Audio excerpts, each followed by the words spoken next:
Hello everyone and welcome to 2024 here on Kersey Fabrications. This is the year that I finally take on 3D printing a full Iron Man suit. And with that comes a few changes here around the shop. First of all, the most obvious change is I've actually changed the set here. I've got a few posters behind me, some artwork, some of my Iron Man keepsakes and props, also a torch here from Hacksmith Industries. But just wanted to clean things up here a little bit, less to look at, a little bit more to focus on what I'm actually going to be talking about. The rest of this video is actually going to be focused on some of the changes going on around my shop. For years now, I've had kind of a mess in the shop. It's been unfocused, undirected. I keep getting new machines, laser cutters, CNC machines, 3D printers, and I don't have a place to put them. I don't really know what I'm doing with all of them, so I kind of keep a whole bunch of different ones around.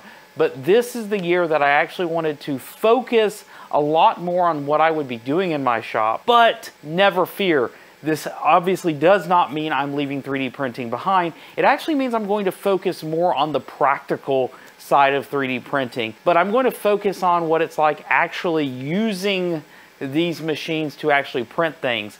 So you may see some tutorials around here on actually doing the 3D printing and actually getting prints off the printer, slicing the prints, how do I finish the prints. Long-time viewers of this channel, hopefully this will be something new, fresh, again, less on the review side, more about how do you get the most out of your machine. So in this video, what I'm going to actually do is walk you around the shop, show you some of the printers that I've decided to keep in the shop, why I've decided to keep them, and what the current state of the prints that I have running on them, because each of them, yeah, almost every printer that's ready to go has a piece of Iron Man armor on it that I've been printing, and I'll show you why I kept that machine. I'll show you what it brings to the table. So if you want to know about which machines over years that I have kept for myself and which ones that I think are the best for doing this job of printing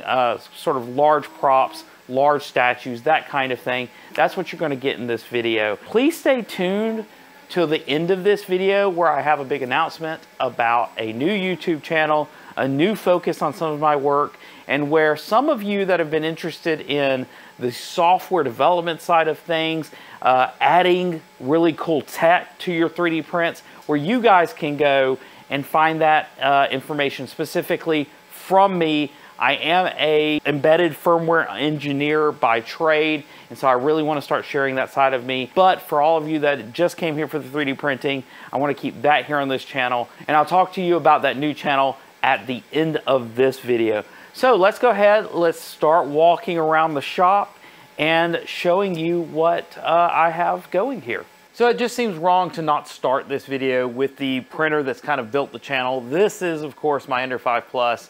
I have two of them here in the shop. This is the only one that's really functional right now. The other one is still in transition.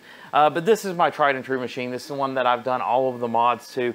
As you can see, it has the modded display. It is currently running in SKR2 still. That's from Big Tree Tech. And it's got the complete exoslide system. This is the original exoslide system that I showed here on this channel being installed. This gives me the best large format prints that I've ever printed at this point. Still got the 350 by 350 by 400 print area. And as you can see, at this point, it has the PEI build surface, which is going to make removing this large print really easy. So let me go ahead. I'm going to get this one off of here. We're going to show you what I've got here. So when building an Iron Man, I kind of start with the central area of the print. Start with the abs, start with the upper thighs, that kind of thing, because everything else needs to kind of size to those pieces. With this first Iron Man piece, look, it didn't even stick, and I haven't touched this one. So this is the thigh, the upper kind of thigh butt piece that the thigh itself is going to fit into. Overall, I am really happy with the quality of this print. I think that it turned out pretty good. I can see a little bit of the model on here. You will occasionally see when you upscale one of these models, when you actually print it, you will potentially get a little bit of the triangles. The mesh will show up that it is an actual 3D model. You can see a little bit of that on this one, as well as just a little bit of ringing. So So there's a little bit more tuning I could still do on this machine, but it's not real bad. In fact, I think overall, the quality of the model is extremely smooth. The print turned out really well. This is a ByQ PLA. This is not the final form here, but this is just all test prints for me. I can show you how I get this off. It's all printed with, this is all sliced with Cura with tree supports. We're gonna see how well this comes off of here. That came off cleanly. That one came off cleanly, and it does have a raft on it. And these are just popping off like, you know, this is fantastic. I can take my deburring tool to get off the rest of this bottom pieces, and now it will be time to actually try these on. I'm gonna have to decide, do I size it up more? How do the rest of the parts fit? You're gonna see the thigh piece actually printing, and that's gonna have to fit into this, and I'm gonna have to see how those parts fit together. Then do I heat treat this to kind of, you know, mold it, shape it a little bit to my body, because I have, you know, particular dimensions that are different to me than will be to you, and will be to the idealized form that he designed this for, so I'll have to figure all that out. But anyway, this is my Ender 5 Plus. As you can see, it is a central piece of this whole printing process. Let's go on to the next one where I have another print ready to go. All right, next up is my CR-6 Max. It is a CR-6 SE, but the large size version. This one will print up to, I believe, 400 by 400 by 400 millimeters. So this one is definitely an X and a Y bigger than the Ender 5 Plus was. So this is going to be for some of my larger pieces. And as you see right here, I have the stomach piece of my armor that I have printed on here right now. And again, this is for sizing, this is for scaling, this is not the final print. I could also use this to see if there's any problems with the supports. But as you can see, it's still on here. This one has the glass bed still, so I haven't modified that. I will be modifying that with the PEI sheet. I already have it. This one does have some other key modifications though. It does have an all-metal hot end from Micro Swiss. It also has just an inexpensive extruder replacement that I had to print a small adapter for, but that has made all the difference in the world. The stock extruder did not work well for me at all on this machine. And this has made it much, much more reliable. The final thing, the actual display, because I've actually replaced this with the CR-6 community firmware, which is just light years ahead of what Creality shipped on this machine. Without further ado, let's go ahead, get this print off of here, take a look at how it looks, see if I'm happy with the quality on this one, and then maybe I'll just pull this back a little bit and we'll see how this is gonna fit, because again, it's still on the printer. I have not tried this on yet. Let's take a look.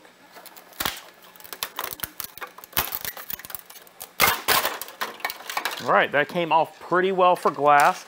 It's very important to mention that on these glass beds, I'm using the Vision Minor nanopolymer adhesive. It's the only thing I use on glass at this point anymore, because it works on every material, makes things relatively easy to remove when they cool down. So you can find a link. I got an affiliate link to this product in the description, but I'm still buying all these myself because it's just a fantastic product for glass beds in particular. Let's go ahead. You can see some of these supports came right off without any extra work because they probably weren't attached by very much.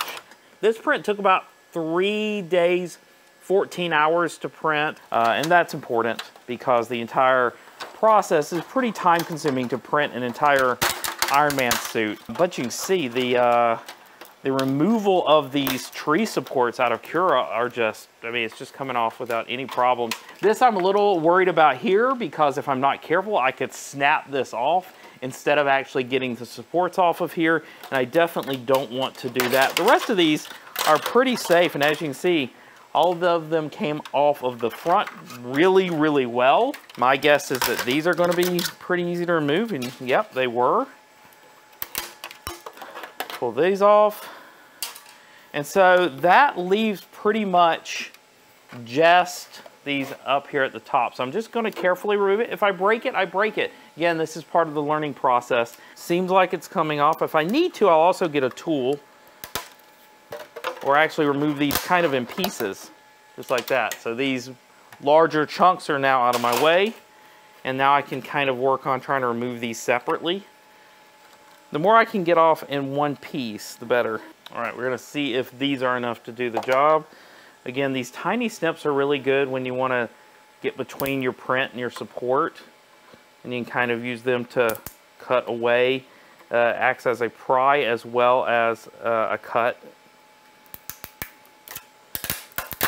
There we go. It did come off in one big piece. So the surface there looks pretty good. I'm happy with how that came off.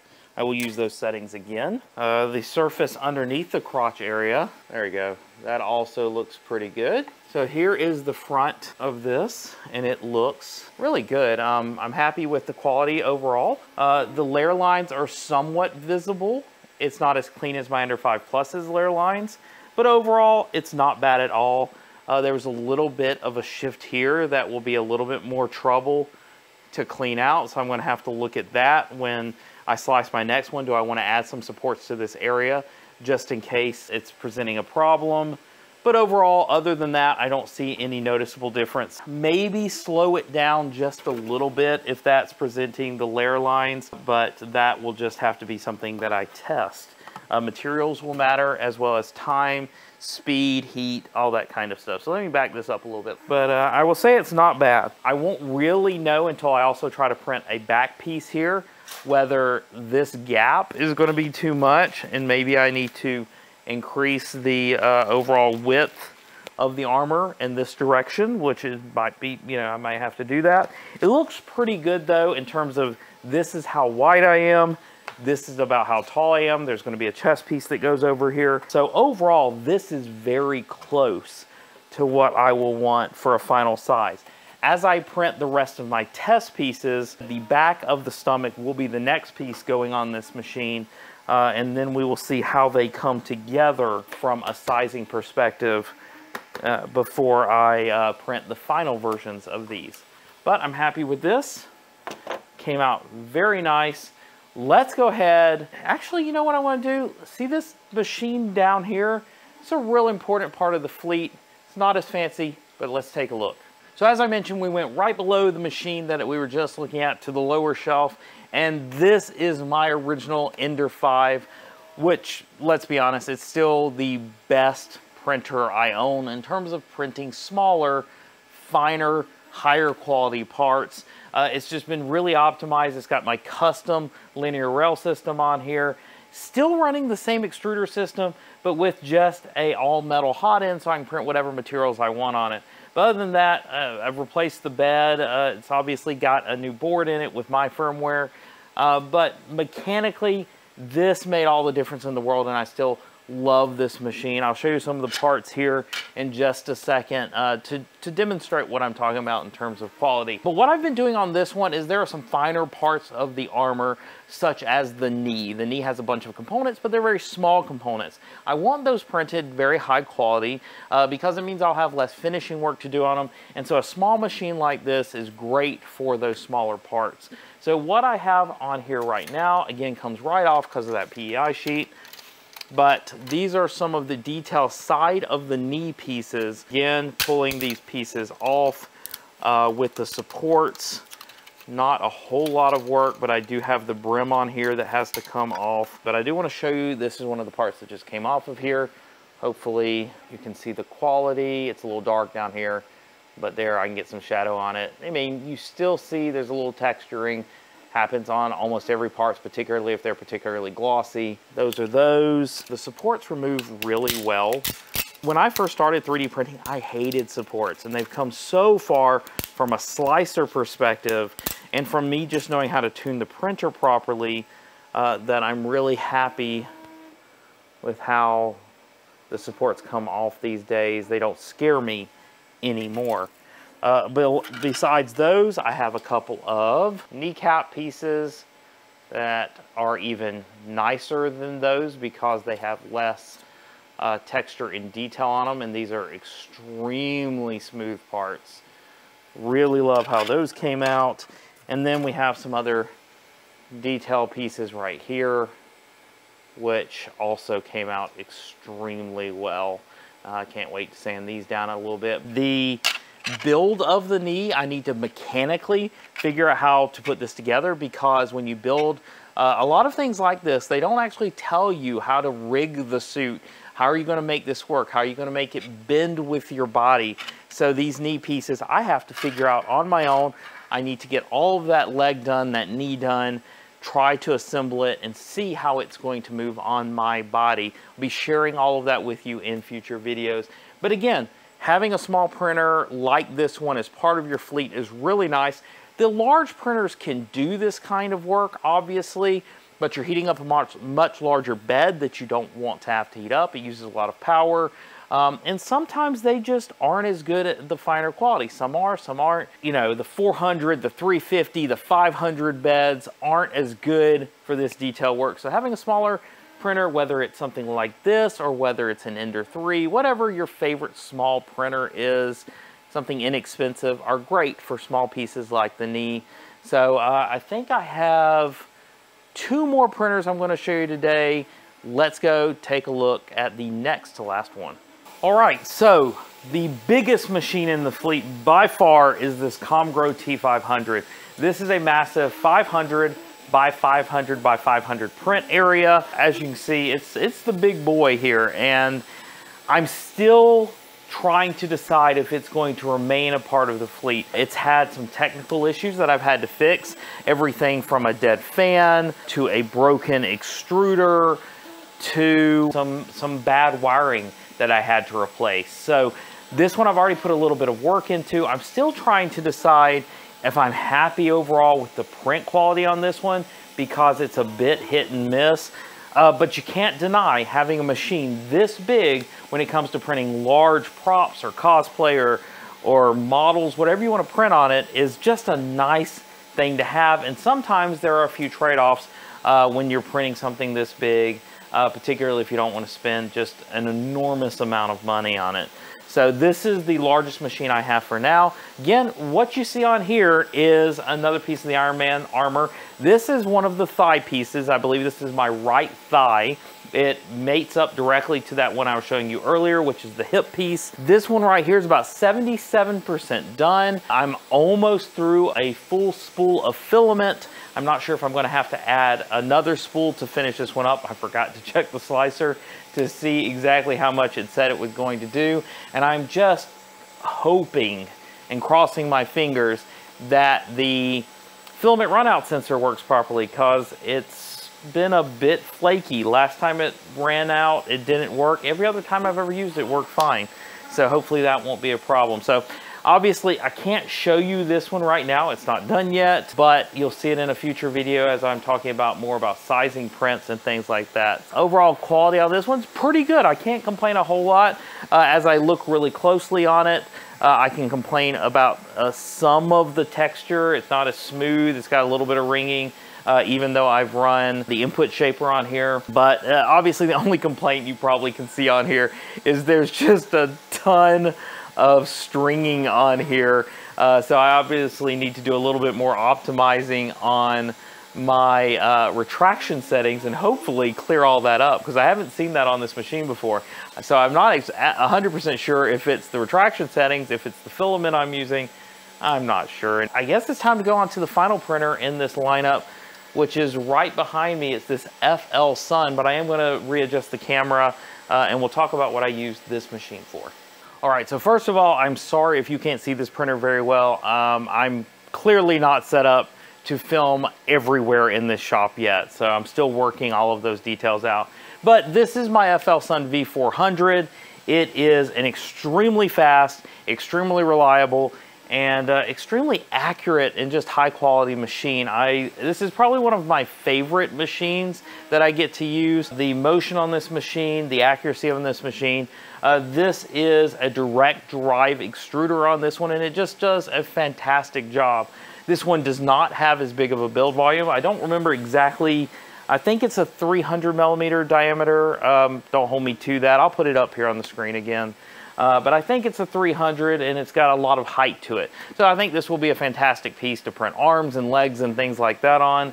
But I'm also using it to print slowly sometimes. Because of the excellent direct drive extruder it has, I've actually printed some very soft TPE filament that I'm going to be trying in some of the joints of the costume. Let me pull this off of here so that you can get a good look at it. So this is the behind the knee detail pieces. And these, like I said, have been printed in a material called TPE. It's like TPU, but this particular formulation is a lot softer. I think this is about an 86 shore rating, which is very soft for a material like this.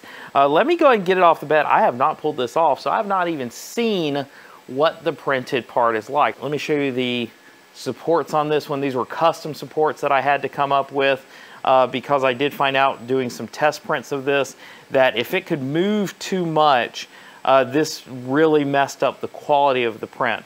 Luckily on this one, the top part isn't too important because it goes under armor, the bottom part goes under armor, and obviously the side pieces are going to be hid under armor as well. Let me go and pull this off of here. Sticks really well to this build surface. Not the same way though that, you know, like a PLA, the support's just coming right off there. Not the same way a PLA or something would stick. It's softer. It's a rubberier material, and so it doesn't, you know, feel exactly the same. It does come off cleanly. Do I have glue on this one, or do I have the nanopolymer adhesive? I've got one or the other. It may be glue on this one. Looks like glue, but I've got one of those on here. It's important with certain exotic materials to put, even on something like this PEI surface, to actually put something down here to protect your surface and to make sure things don't stick too much. Again, the supports are surprisingly coming off very easily, which I wasn't sure about, right? When you're printing with something that's soft, this one does allow you to use full cooling, which is probably helping a lot in terms of pulling off these supports, but they do come off cleanly. I can take a scissor to this because it's so soft. Last piece I need to pull off is this bottom support piece down here. And again, it's coming right off with no problems whatsoever. Now let's take a look at how soft this actually is. So as you can see, it curls right up in my hand. It is a really soft, flexible material. A little bit of stringing on the inside, but not too bad at all. But this needs to go behind my knee. Let's use my elbow as an example. And then it has to be able to bend backwards. And I'm not exactly, even though it's printed out of some very soft material, but this was my answer to how do you put something in a suit and allow it to move. So this really is going to come down to putting it in the knee, seeing how it moves, seeing how I can modify it. Maybe some of these side pieces, for example, get cut out so that it has a little bit more room to move. But I really like this material. It's something I haven't used in terms of something that's soft or rubbery. TPU typically has kind of a harder surface. This has that, like I said, a rubberier feel. If you want to know about any of the materials in this video, I'm going to try to put a link to all of that I'm used down in the description below. Some of the PLAs that I'm using to test with, which involve everything from Polymaker to a Big Tree Tech to I don't even know what all I have here. There's some other generic filaments that I'm testing, and obviously this filament like this one here, all the details in the description if you are interested in testing some of these out for yourself. With that said, before I go back to the bench and wrap all this up, I want to give you a quick first-person view of some of the honorable mentions in my workspace here that may end up becoming part of the fleet or just barely didn't make the cut. So let me show you what I've got, and then we'll end up back at the table. So first up is one machine that I've talked a little bit already, and that is my other Ender 5 Plus, which right now is pretty much a glorified shelf. It has a lot of pieces that I actually want to use on it or on other machines. So that one is sitting right here, and that one is pretty much, like I said, unmodified. This is a heavily modified Ender 3, which I'm hoping still to do a complete video on all the modifications I've done on it. It's very similar to me to my regular Ender 5. A lot of modifications, makes it a very high quality machine, and I would love to include it as part of the fleet. As you can see right now, it's holding camera equipment. Down here on the bottom, I have two of the Big Tree Tech ByQ Hurricane machines, which I really love. These are two small machines that are running clipper, and I really had some plans for these machines, and I have not fully utilized them yet, and I really would like to make them part of the fleet as well.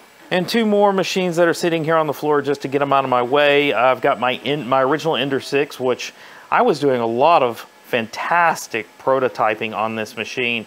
And then the firmware just up and died on me, and it became just a taker-upper of space.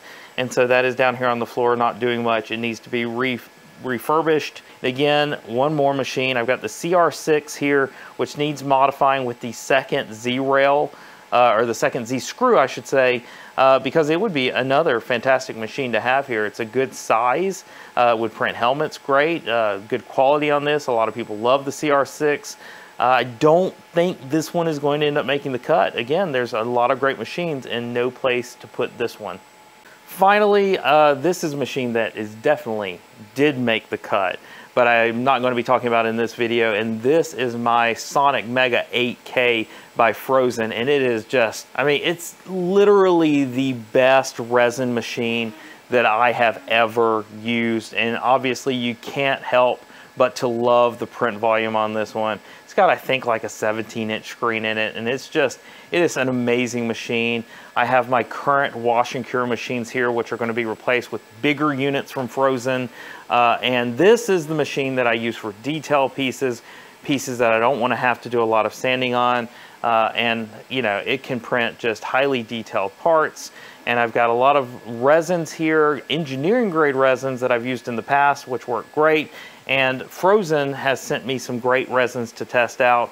That is the final machine in this fleet as of today. All right, so that's about does it for this video. I walked you around, show you all the machines that I was keeping in my fleet. I'm very happy with the way that this is coming about as a shop that I can use to produce this Iron Man armor or other large props and cosplay that I want to produce in the future. If you've enjoyed this kind of video where I talk about my 3D printers, show you how I actually remove some of these supports, how my supports came out, talk about the actual fit and finish of the parts, as well as go into some of the modifications that I've already done to the machines and will be doing to the machines in the future. Subscribe to this channel if you haven't already. If you're new here, if you're a long time viewer of this channel, or if you're one of my patrons, thank you so much for sticking with me all this time. As you can see, I am not done here. I am doing my very best to keep up with all my projects and to bring you some new, fresh content. So if this is the kind of content you like, stay tuned on Kersey Fabrications. I'm going to keep the 3D printing content going.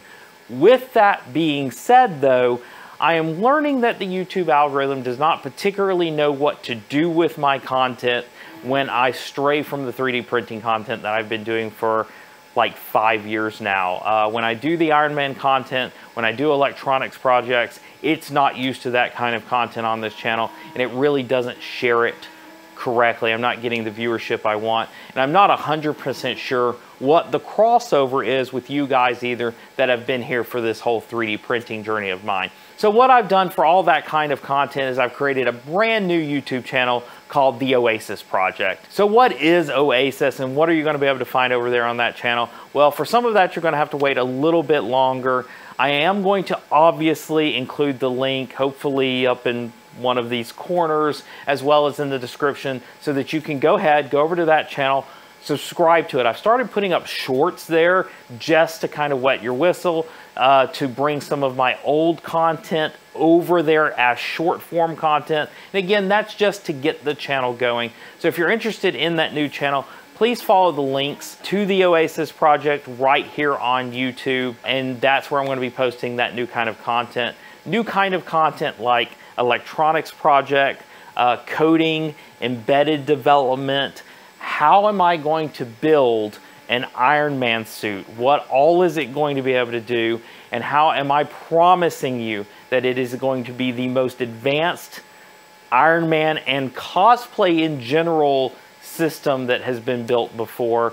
Interconnected pieces of electronics that all can talk to each other and act as this living unit of pieces that all intercommunicate. It's going to be I think one of my most favorite projects I've ever personally done in my life, and I cannot wait to show that to you. So if you want to know about Oasis, if you know what it stands for, all that good stuff, stay tuned here. I will do a kind of a launch video on this channel that kind of sets that project off on its own and then directs you over there again when that's ready to go. Again, thank you for watching this video. Thank you for supporting me and this channel, Kersey Fabrications, for all this time. It has been an absolute pleasure presenting all that to you and interacting with you. So as always, comment down below what you'd like to see here, what you'd like to see on the new channel. Tell me if you're excited for all this. Thanks again.